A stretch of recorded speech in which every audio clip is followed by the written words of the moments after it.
Primera carta de Pablo a Timoteo, capítulo 6, versos 20 y 21.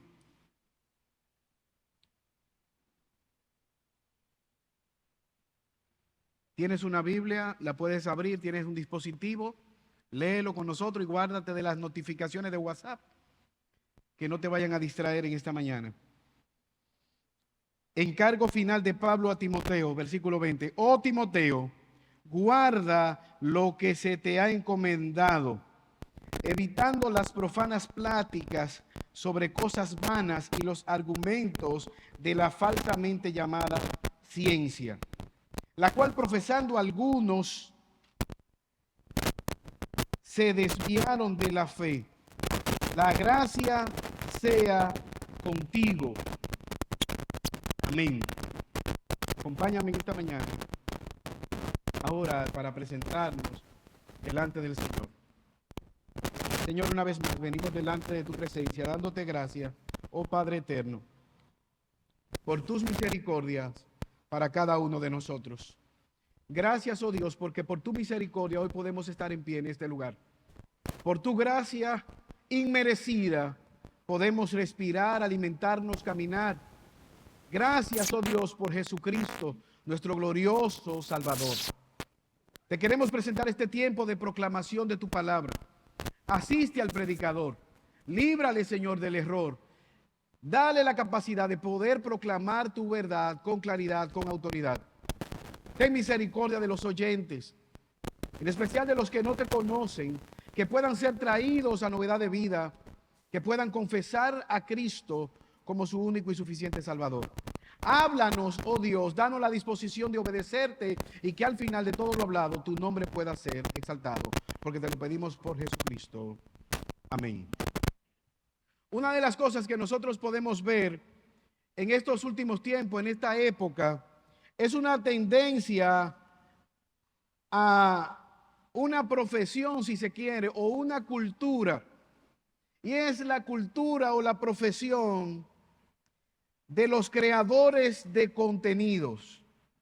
¿Qué es un creador de contenido? Es una persona que se dedica a, como su nombre lo dice, elaborar informaciones que sean atractivas y que puedan cautivar a la población, ya sea por medio de redes, canales, blogs, algún tipo de aplicación. Estas personas se dedican a compartir información. Y me llama la atención que no es importante si es verdad o es mentira. Lo importante es que esa información genere la atracción de los oyentes, genere likes, de tal manera que ellos puedan monetizar este tipo de contenido. Y a las personas sin proponérselo, ya no les interesa tanto en saber si lo que están escuchando sea verdadero o no. Esto trae una dificultad. ¿Cómo nosotros podemos saber si lo que estamos viendo es verdadero? ¿Cómo saber si esas recomendaciones son ciertas? ¿Cómo saber si la voz que tú estás escuchando, si la persona que te está hablando es una persona confiable? Ahora, hermanos, en el pasaje que nosotros acabamos de leer, Pablo, al finalizar su carta de primera a Timoteo, está dándole una instrucción de manera final. Y es importante saber lo que él le va a recomendar, puesto que al igual que en nuestra época, en aquella época había creadores de contenido, falso contenido, proclamadores de la falsedad. Y al igual que en nuestra época, Timoteo debía tener en cuenta cuál era la verdad. ¿Qué implicación tiene este mandato? Porque al igual que Timoteo, nosotros podemos ser expuestos a falsas enseñanzas, a falsas doctrinas que pueden llevar el error y que pueden generar confusión en nuestra mente. Es por eso que Pablo tiene algo que decirle. Hay un mandato final para Timoteo. ¿Cuál es el propósito de esta carta? Si tú puedes leer en el capítulo 1, verso 3 al 7, él les dice, como te rogué cuando salí hacia Macedonia. Capítulo 3, versículo 6, él les ruega, él le dice en el versículo 1, debes saber esto, que en los postreros tiempos serán tiempos peligrosos. Segundo a Timoteo, capítulo 3, versículo 2. Yo te rogué que te quedasen en Éfeso. ¿Para qué? Para que tú pudieras frenar el error, para que tú pudieras detener las herejías que se estaban proclamando y al mismo tiempo proclamar la verdad que puede llevar a salvación. Hermanos, esto es interesante porque Jesús dijo que Él es el único camino que lleva a la vida eterna. No son muchos caminos. Hay un solo camino y es Jesucristo. Hay una verdad y todo lo demás es mentira. Ahora vemos en este texto un mandato que debe ser cumplido, un mandato a considerar. Lo segundo que quisiéramos ver es una distracción a ser evitada. Lo tercero es la razón por la cual nosotros deberíamos tomar en consideración este mandato y evitar esta distracción. Y finalmente, ¿de dónde nosotros podemos sacar la fuerza para hacerlo? Versículo 20. Mira conmigo el mandato, mira conmigo lo que Timoteo debía y toda la iglesia de Éfeso guardar. Oh Timoteo, guarda lo que se te ha encomendado, evitando las profanas pláticas sobre cosas vanas y los argumentos de la falsamente llamada ciencia. Oh Timoteo, aquí vemos un ruego de parte de Pablo a Timoteo. Timoteo, yo te ruego que tú consideres lo que se te ha enseñado. Oh Timoteo, mira lo que es la sana doctrina. Oh Timoteo, en este encargo final, guarda lo que se te ha depositado. Ese énfasis es una súplica que Pablo da a Timoteo. ¿Para qué? Para que guarde, para que custodie todo lo que se le dio. Y de hecho, la idea en el original es, guarda el depósito, la encomienda. Y Pablo está aquí apelando a un elemento de la ley que era conocida en Roma, la ley del depositario. ¿En qué consistía esto? A una persona se le daba de manera voluntaria algo que tenía algún tipo de valor.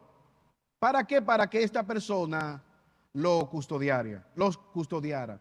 El depositario no era dueño de la posesión, no podía disponer de la posesión, debía guardarlo.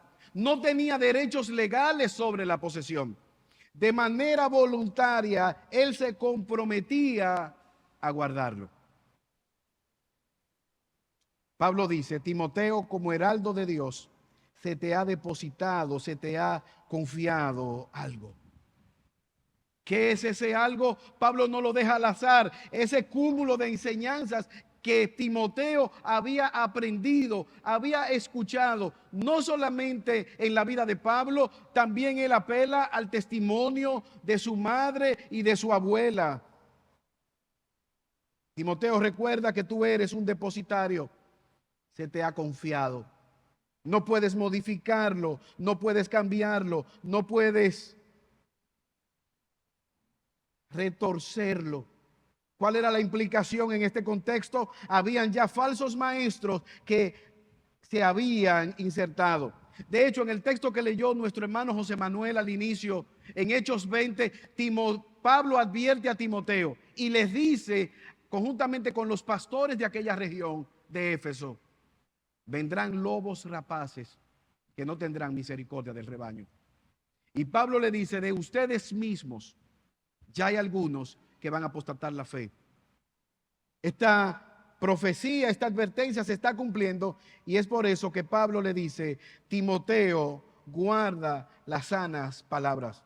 Segunda a Timoteo 1:13, sigue el ejemplo de las sanas palabras que de mí oíste en la fe y el amor que son en Cristo Jesús.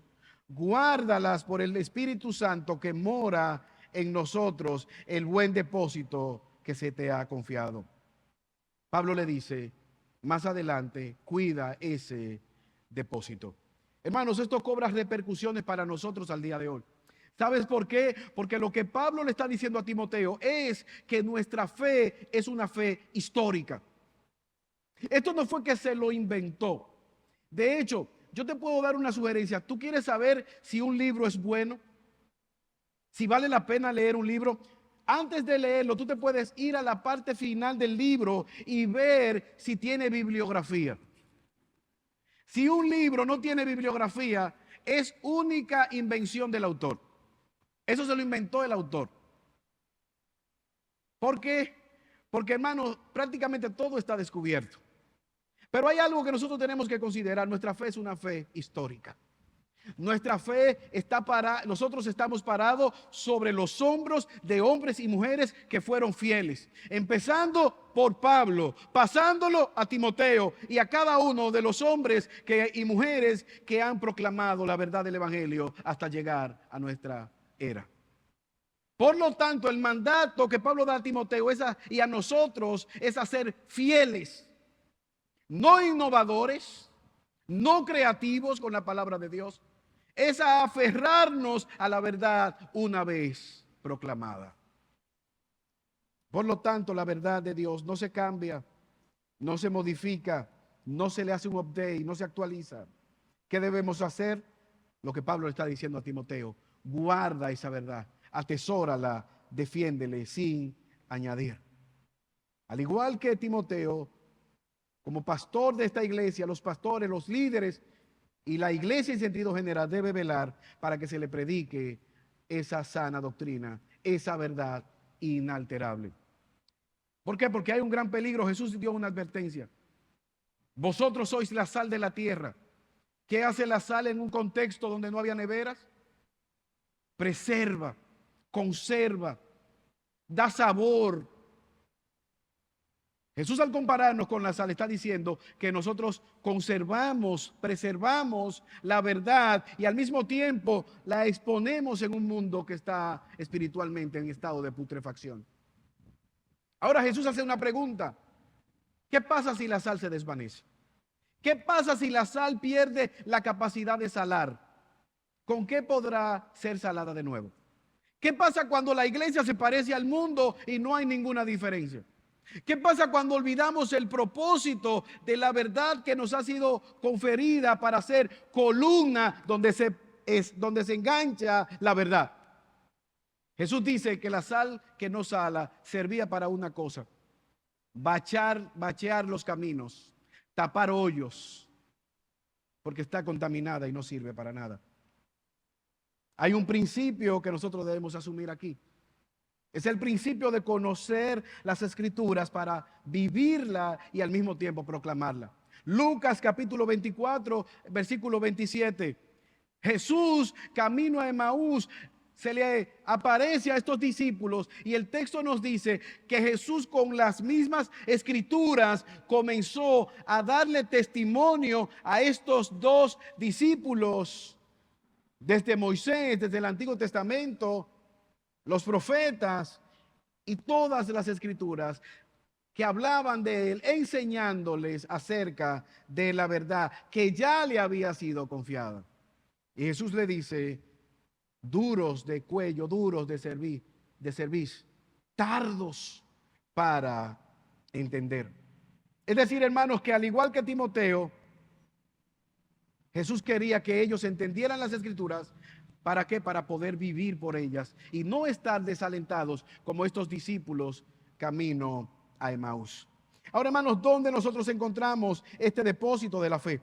Como dije anteriormente, Timoteo había sido instruido por Pablo, por su madre, por su abuela. Timoteo conocía la obra de Cristo revelada en las Sagradas Escrituras. Timoteo debía aferrarse a esa verdad. Es la idea transmitida en Juan capítulo 20, versos 30. Juan nos da el propósito del libro de su evangelio. Dice: hizo Jesús muchas otras señales en presencia de sus discípulos, las cuales no están escritas en este libro. Pero estas se han escrito para que creáis en que Jesús es el Cristo, el Hijo de Dios, y para que creyendo ustedes tengan vida eterna. ¿Cuál es el propósito de la proclamación del Evangelio?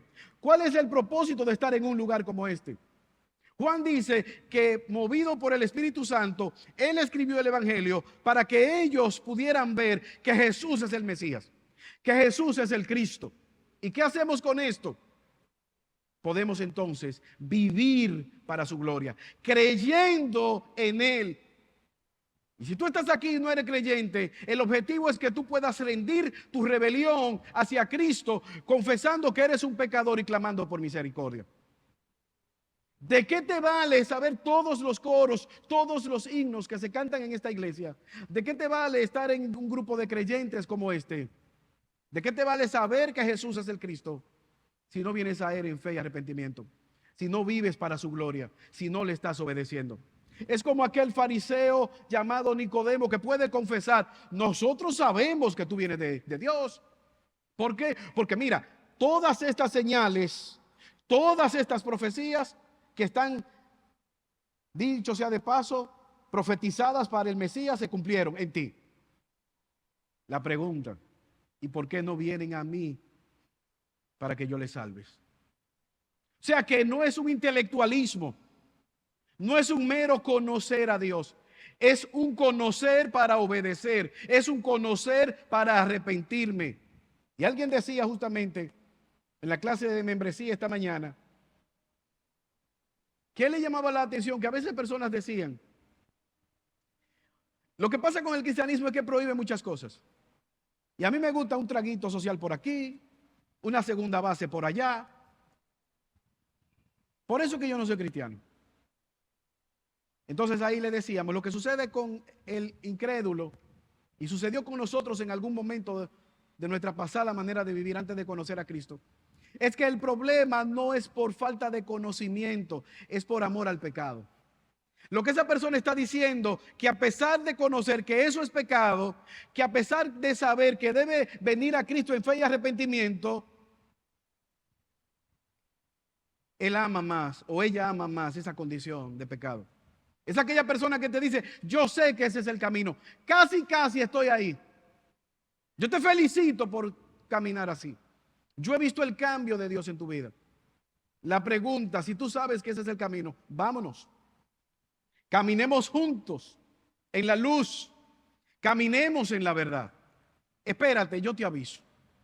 Ahora, hermanos, ¿dónde nosotros encontramos este depósito, este cúmulo de verdades? Toda la carta Timoteo lo ha estado hablando. Esa enseñanza verdadera y sólida. Primera Timoteo puede fácilmente ser dividida en tres grandes secciones: instrucciones para la iglesia, instrucciones para la adoración y de manera particular instrucciones de Dios para sus hijos. Capítulo 1, él les ha hablado de la verdadera enseñanza, el fundamento de nuestra fe. Hermanos, las personas dicen: vamos a amarnos, vamos a querernos, vamos a cantar juntos, pero no me hable de enseñanza, porque la enseñanza divide. Y es verdad, la verdadera enseñanza divide el error de la mentira, la luz de las tinieblas, el camino a la condenación del camino de la vida eterna. ¿De qué vamos a hablar? Hermanos, esto no se trata de que María estaba lavando y se le acabó el jabón. Aquí estamos hablando de verdades que cambiarán tu eternidad. ¿Dónde tú vas a pasar los siguientes 3000 años? Si lo pasarás en la condenación eterna o en la presencia de Dios con los santos adorando su nombre. Pablo habla a Timoteo acerca de estas verdades. Primera Timoteo 1, versículos 18 al 20. Pero al mismo tiempo él habla de la necesidad de que se ore en la congregación, de que se lean las escrituras. Habla de las cualificaciones de esos líderes, entre las cuales estaba Timoteo. ¿Cómo debía la iglesia evaluar estos líderes? Debían ser irreprensibles, sobrios, prudentes, decorosos, esposos de una sola mujer, aptos para enseñar, que gobiernen bien su casa, no borrachones, no golpeadores, no dados al vino, no contenciosos, no avaros, no amantes del dinero, no que vengan al púlpito a vender semillas mágicas. Que gobiernen bien su casa y que tengan testimonio con los incrédulos. Pero al mismo tiempo él ha hablado de los servidores. ¿Quiénes son estos hombres que han de ser escogidos en el diaconado? Las mismas cualificaciones, con excepción de ser apto para enseñar. Él les ha dado mandato a cuidar las viudas, los ancianos, los esclavos, pero al mismo tiempo mandamiento a toda la congregación. ¿Qué es un creyente? ¿Qué es un hijo de Dios? Es uno que se conforma y vive de acuerdo a la verdad que ha recibido, a la sana doctrina. Un hijo de Dios es aquel que no confía en las riquezas terrenales, lo vimos el domingo pasado, sino que vive para Cristo una vida de santidad y de piedad. Por lo tanto, este cúmulo de doctrinas, Timoteo debía guardarlo y enseñarlo. Ese mensaje que cambia la verdad, la vida del ser humano. Ahora yo te pregunto en esta mañana, el saber que la Biblia es la palabra de Dios, que Dios nos ha hablado, ¿cómo nosotros debemos vivir a la luz de esta verdad? Déjame ilustrártelo de una manera un tanto jocosa. Hace muchos años, nosotros estábamos en un campamento en Maimón Bonao. Y había un joven que pretendía a otra jovencita. Y él se le ocurrió la idea de cómo conquistarla. Sacó de su bulto un frasco de perfume y dijo, aquí es que va a caer.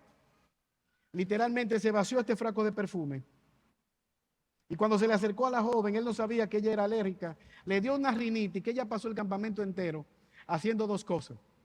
Estornudando y enojada con aquel joven que le causó la rinitis. No fui yo por si acaso. ¿Y por qué este joven hizo esto? No conocía el antecedente médico de esta muchacha. ¿Cómo tú puedes agradar a un Dios que no le conoces? ¿Cómo tú puedes obedecer a un Dios que tú no sabes cómo Él ha dicho que desea ser agradado? Por eso el hombre se inventa un ídolo. Y el que practica la ebanistería escoge la caoba o un árbol preciado y hace un ídolo conforme a lo que él entiende que es bello. El que trabaja los metales dice, no, yo trabajaré con metales.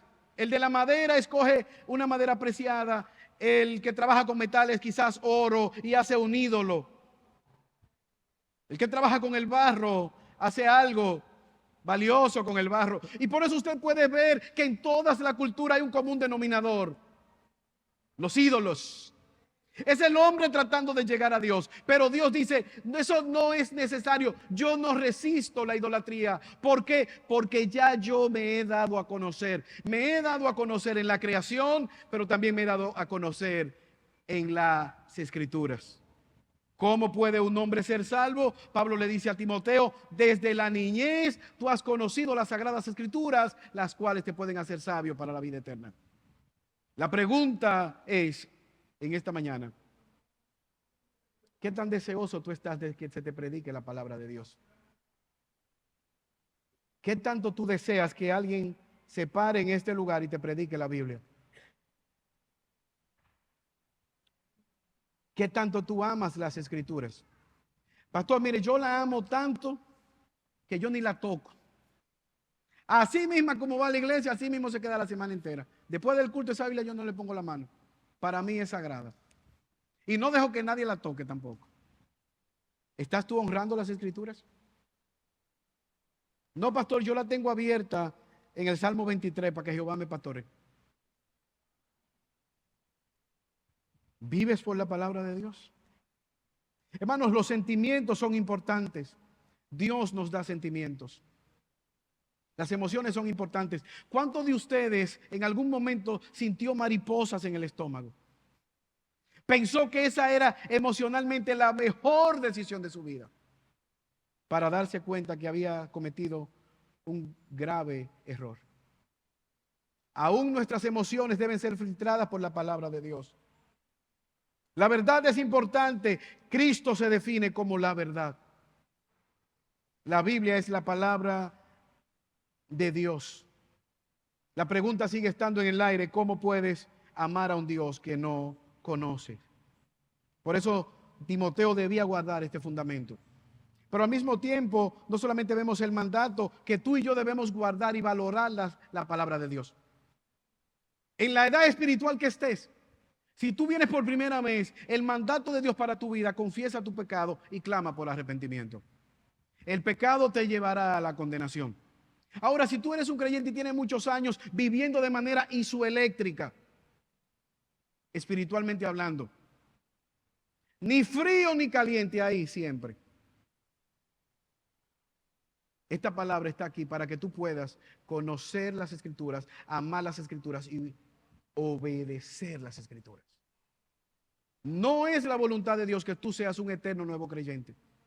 No es la voluntad de Dios que tu conocimiento de las Escrituras sea como un barniz de una uña que se quita fácilmente. El llamado es a profundizar en las Escrituras, a escudriñar las Escrituras, a amar las Escrituras, de tal manera que, como Pablo nos muestra, no seamos movidos por viento de doctrina. Pero hay un segundo elemento en este pasaje, no solamente un mandato a considerar, una distracción a evitar. Parte B, versículo 20. Evitando las profanas pláticas sobre cosas vanas y los argumentos de la falsamente llamada ciencia. Hay un peligro a evitar, una distracción a evitar. Y aquí es interesante que Pablo está haciendo referencia a los falsos maestros, los maestros gnósticos y los maestros de Israel. Ellos se diluían en una genealogía. No, porque yo soy hijo de fulano, de sutano, y él, y mi tatarabuela era y ahí se iban. Pablo advierte: Timoteo, no te distraigas. No salgas a investigar si es genuina la aparición de la Virgen María en una lata salsa. No pierdas tiempo en eso. No salgas a investigar si es verdadera la tabla del arca de Noé. No pierdas el tiempo. Confía, más adelante él le va a decir en 2 Timoteo 3:16, en que toda la Escritura es inspirada por Dios, en que toda la Escritura es útil para enseñarte, para reprender, para corregir y para instruir en justicia, con el propósito de que tú puedas ser sabio, perfecto. ¿Y qué es perfecto? Enteramente aprobado o preparado para toda buena obra. Timoteo, hay maestros gnósticos vendiendo agua en botella, llamando a ser adorados porque descubrieron la rueda. No le caigas atrás a eso. Falsamente llamados sabios son lobos que están camuflajeados con piel de oveja. Ahora, hermanos, hay una doble implicación. Para tú poder rechazar la mentira, tú tienes que conocer lo que es verdadero, lo que es legítimo. Por eso la doctrina importa. Estos hombres pasaban el día entero buscando genealogías, buscando fábulas de vieja, cuentos de camino, historietas que no llevan a ninguna vida de piedad. ¿Cómo tú sabes que eso es falso? Mira la vida de estos maestros. Promueven el error, promueven sus pasiones, promueven sus deseos carnales y no hay transformación en ellos. Al día de hoy nosotros podemos ver esos falsos maestros. Por un lado está el legalismo, que todo lo que promueve es una santidad fundamentada en el buen desempeño, en la manera como vivo, si usa o no de rizado, si usa o no tal o cual moda. Los famosos llamados carismáticos, rabacucos y todo lo demás. Por otro lado, el libertinaje, aquellos que apelan a una relación íntima, mística con Dios. Y esto es algo entre Dios y yo. Pero Dios todavía no ha transformado sus redes sociales. Dios no ha transformado la manera en lo que ellos postean. Dios no ha transformado su corazón. Es algo místico. De ambos extremos escapa. Apártate de esas palabrerías vanas, huecas, falsas, pero al mismo tiempo de esta pseudo llamada ciencia. Un misterio, algo oculto, revelado solamente para 2 o 3. Hermanos, esto es peligroso, porque al día de hoy, esos vendedores de humo, soñadores de sueños, vendedores de habichuelas mágicas, están todavía en nuestro contexto. Lo vemos en las redes sociales. ¿Cuál es el mandato? Al igual que Timoteo, tú y yo debemos apartarnos. Al igual que Timoteo, tú y yo debemos ser sabios y advertir a nuestros familiares, a nuestros seres queridos, para librar sus almas de la condenación y del error. Ahora, ¿qué nos muestra el pasaje, hermanos? ¿Cómo nosotros debemos guardarlo? ¿Cuál es la razón? Versículo 21. La cual, profesando algunos, se desviaron de la fe. Es un camino peligroso. Timoteo puede ver que hay personas que aparentemente empezaron caminando bien, pero comenzaron a prestar oído a estas fábulas, a estas genealogías, a estos conocimientos. ¿Y qué pasó? Se desviaron de la fe, falsamente llamada ciencia. Estos hermanos o estas personas que se creían sabias terminaron abandonando la fe. Recientemente, alguien envió una foto, una compañera de trabajo, y en el compartir donde estaba su esposo con otros hombres, estaban todos tomando alcohol en una piscina. Y vi a alguien que en algún momento, hace muchos años, visitó nuestra iglesia, pero que comenzó a congregarse en otro lugar. Y lo vi dentro del grupo y pensé quizás en llamarle y motivarle pensando que estaba alejado del camino del Señor. Pero luego, preguntando el teléfono para llamar a esta persona, esa persona me dijo, no, lo que pasa es que tristemente en esa iglesia ha venido un falso maestro, no se sabe de dónde salió, y ha convidado a todos los líderes con un falso judaísmo, con un Yeshua Yamashia, y él ha enseñado que este tipo de práctica del alcoholismo, de todo lo demás, eso no tiene ninguna repercusión siempre y cuando tú mantengas una relación con Cristo. Por eso es que usted está viendo que ellos públicamente hacen este tipo de prácticas. Y mi tristeza quizás fue mayor, porque yo pensé que quizás este joven había sido engañado, quizás había declinado la fe, pero ahora él tenía argumentos presuntamente saludables para hacer ese tipo de práctica. ¿Cuál fue la causa del error? Que esta iglesia no fue como Hechos 17, los nobles bereanos, que cuando Pablo le estaba predicando, ellos no cerraron la Biblia, ellos no cerraron los rollos, ellos no apagaron el cerebro, ellos abrieron el cerebro, abrieron sus oídos, abrieron sus ojos y abrieron la Biblia. Te vamos a dejar predicar siempre y cuando lo que tú nos estés enseñando sea conforme a las Escrituras. Y Pablo, en vez de reprenderle, dice, ustedes son más nobles que los de Tesalónica, porque con toda solicitud diariamente han estado escudriñando las Escrituras. La pregunta en esta mañana, ¿realmente crees en las Escrituras? ¿Realmente has cimentado tu vida en la verdad de Dios? ¿Puedes detectar el error? ¿O estás envuelto en fábulas, cuentos camino de viejas, pseudociencia? ¿Cómo nosotros podemos discernir, hermanos, la verdad del error? La proclamación del Evangelio apunta a Cristo. La proclamación del Evangelio nos muestra que somos pecadores necesitados de la obra de Cristo, pero al mismo tiempo busca glorificar a Dios en la medida que nosotros nos apartamos del pecado. Esa enseñanza te está llevando a la piedad.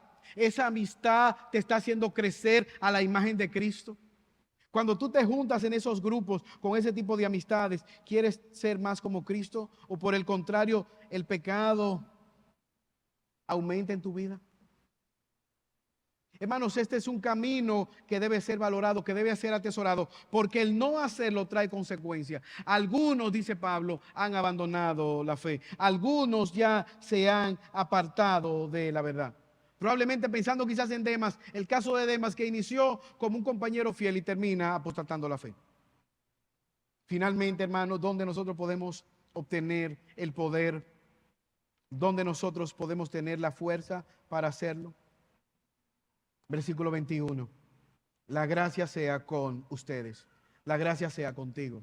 Algunos manuscritos dicen, la gracia sea con todos vosotros. Esta carta no era para ser leída y guardada en un cajón. La iglesia de Éfeso, todas las iglesias de aquella ciudad debían leerla, debían atesorarla. La gracia de Dios les acompañe, que Dios les pueda ayudar, que por medio de su gracia ustedes entiendan la necesidad de atesorar, de memorizar las escrituras y puedan ser hallados fieles. Que cuando ustedes sean llamados delante del trono de la gracia, puedan salir delante de Dios bien, no avergonzados, porque guardaron la gracia de Dios. La pregunta es cómo nosotros podemos perseverar en esa gracia, cómo nosotros podemos perseverar en esa verdad. Primeramente, creyendo la palabra de Dios. Juan 5:24, Jesús dice, el que oye mi palabra y cree al que me envió, tiene vida eterna. ¿Realmente tú crees la palabra de Dios? ¿Crees tú que Jesús es el Salvador? ¿Crees tú que hay un gozo eterno en Cristo? ¿Crees tú que hay un lago de fuego eterno esperando por aquellos que no vienen a Jesús en fe y arrepentimiento? ¿Tú crees esto? Y si lo crees, ¿cómo estás viviendo a la luz de esa eternidad? ¿Aceptas la palabra de Dios? Job 23:12. Ese mandamiento de labios que debe ser guardado. Jehová Dios es el que me ha dado, Jehová Dios es el que me ha quitado, sea su nombre bendito. ¿Aceptas tú la palabra de Dios, la soberanía de Dios? ¿Amas la palabra de Dios? Como dice el Salmo 119:97, el salmista dice, oh, cuánto amo tu ley, todo el día está en mi corazón la meditación. Y me llama la atención porque el salmista, la parte que tiene, es el Antiguo Testamento. Y él puede decir, cuánto amo yo tu ley. Puede ser tu vida definida como alguien que ama la palabra de Dios. Hermanos, si en algún momento al finalizar, si hoy fuera el día de tu memorial y todos nosotros estuviéramos reunidos en este lugar para proyectar un video de cómo fue tu vida,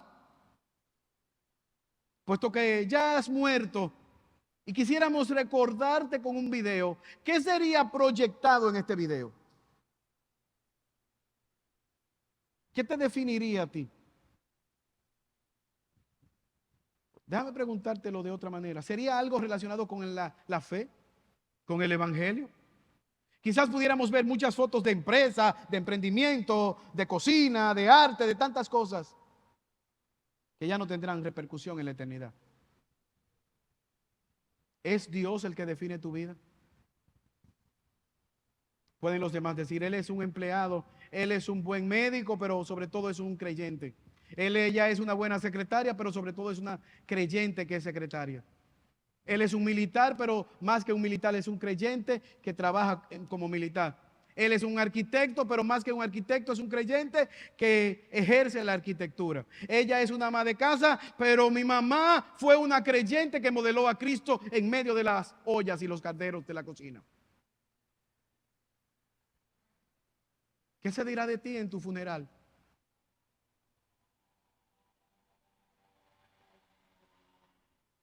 Hermanos, yo estuve en un funeral de una persona y me dio mucha tristeza y vergüenza ajena la falta de desconocimiento de las Escrituras. Porque aquel individuo se paró y dijo, esta persona está en el cielo porque regalaba té a la gente que no tenía dinero.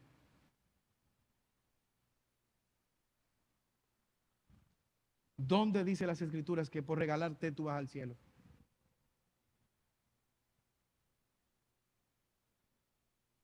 Solamente en Cristo, por confiar en Cristo como Señor y Salvador, en vida, y clamar, Señor, sálvame.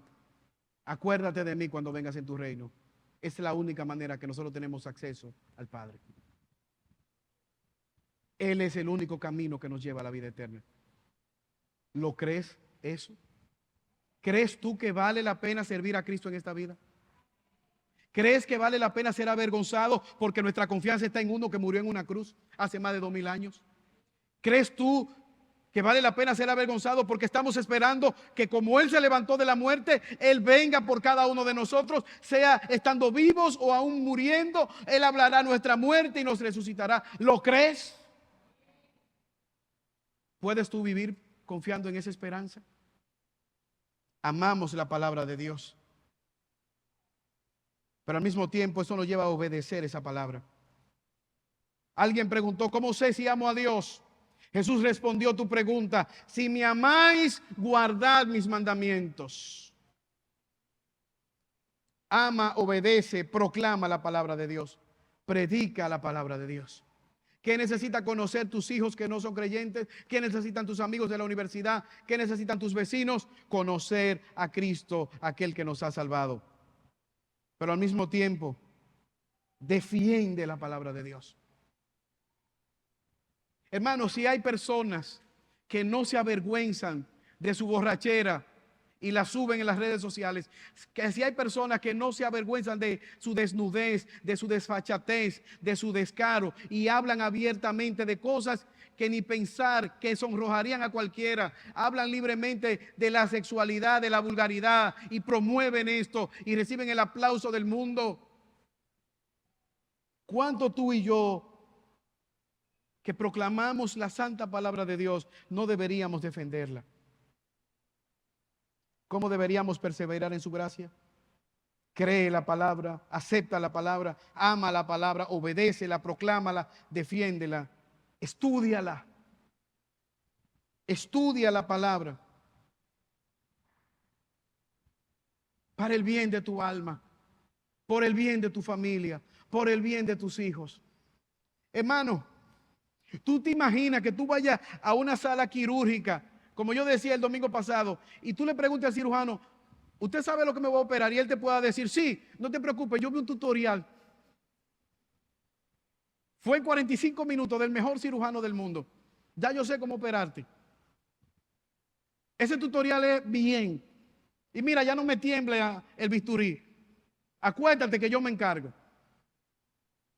¿Pondrías tu vida o la de un familiar tuyo en las manos de alguien que te va a operar confiando en un tutorial de YouTube? Hermanos, ¿a quién tú le estás confiando la eternidad de tu alma? ¿En quién está sustentada tu fe?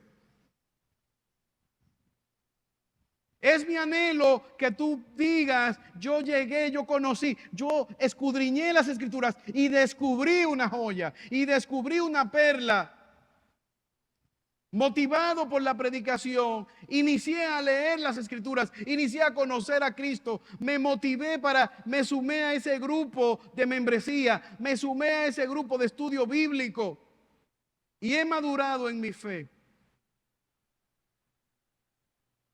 Ya no simplemente puedo decir lo que dijo mi pastor o lo que dijo mi líder de grupo pequeño o lo que cree mi líder de grupo pequeño. Esa es mi fe, esa es mi creencia. ¿Cómo nosotros podemos hacerlo, hermanos? Apropiándonos de la gracia de Dios. Ustedes saben, en la entrada del local hay una mata de mango. Está llena de mangos. Yo me acerqué y vi un mango maduro. Cuando lo iba a tomar, tenía un letrero que decía, cuidado, propiedad privada, mango de Sarai. Bien maduro estaba el mango, listo para comer. Pero yo dije, espérate, ese mango es propiedad de Sarai. Sarai, si alguien se lo comió, no fui yo. Y si alguien se comió el mango leyendo el letrero, pídale perdón, que ese mango ya estaba apropiado. Ahora, lo que pasó fue que esos mangos que están al alcance de su mano, rápidamente algunos hermanos han puesto su nombre ahí. En lo que se madure, déjelo ahí. Yo también hice lo propio. Yo bauticé un mango de eso. No se lo coma. Ahora, hermanos, ¿qué nos costó esa mata de mango a nosotros? El fruto estaba ahí. buscar un marcador y nombrarlo. ¿Qué quiero resaltar?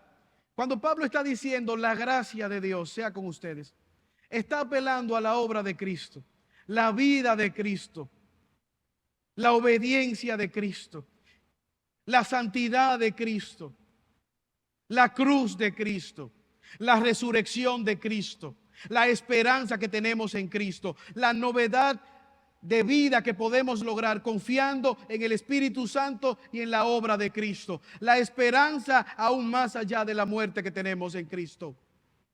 ¿Es costosa la buena vida que nos promete Cristo? Sí, pero para Cristo. Ahora tú y yo, confiando en esa promesa, nos apropiamos de ella y nos acercamos de manera humilde ante el trono de la gracia.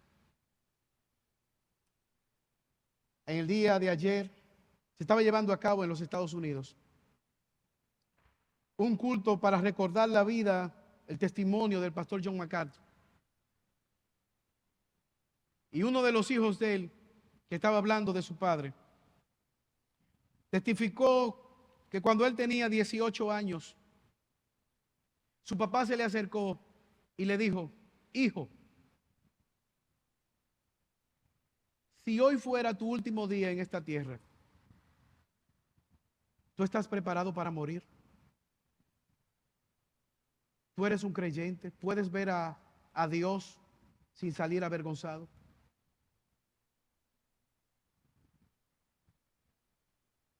Este hijo